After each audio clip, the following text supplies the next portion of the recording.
Hi guys, ito na naman ang ating short video for today. Ito ang aming biglaang lakwatsa, naisipan lang, walang kaplano-plano. Kasama ko nga pala si Ate Nisa at andito kami ngayon sa Highlands Park at ito ang Highlands Park paggabi.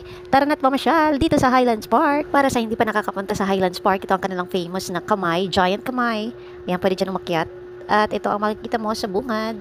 Ayan, sa taas ng kamay, makikita mo ang magandang view. Maganda pumunta dito pag gabi kasi makikita mo ang mga lights nila, ang city, Legazpi City Lights. Ayan, tanaw din dito at mahangin dito. Masarap ang hangin, malamig. Lalakad-lakad muna kami at syempre magpi-picture-picture. Punta kami dun sa Heart. Abangan nyo ang aming sunod na upload, mga pictures naman. At ito nga, bago sa aming paningin, kaya hindi pwedeng hindi matry. Una, nagdalawang isip pa kaming umupo dito kasi akala namin pang display lang. Pero hindi namin natiis. Syempre, kailangan i-try. At wala nito sa bahay. Tuwa ako sa ilaw-ilaw niya. Ang cute. Dahil nga napagod ang mga person, dito muna tayo sa malaking beanbag nila. Kulang na lang chicherya at soda. Sa mga hindi pa nakakapunta sa Highlands Park, bawal po magdala ng pagkain mula sa labas kasi may mga kainan naman dito. Ang sarap tumambay lang at magmuni-muni, magnilay-nilay. Ayan ang ating view sa paligid. Ayan, wala akong camera stick. Ayan, pagtsagaan ang aking kuha. At ayan si Ate Nisa, camera shy. Ayaw niya magpa-video.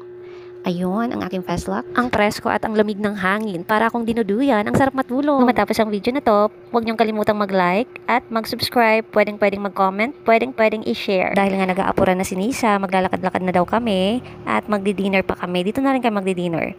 Masarap naman yung mga foods nila dito. At yan ang ating short video for today. Maraming salamat sa mga nakapanood at manonood pa. At sana huwag kayong magsawang sumuporta sa aking maliit na channel.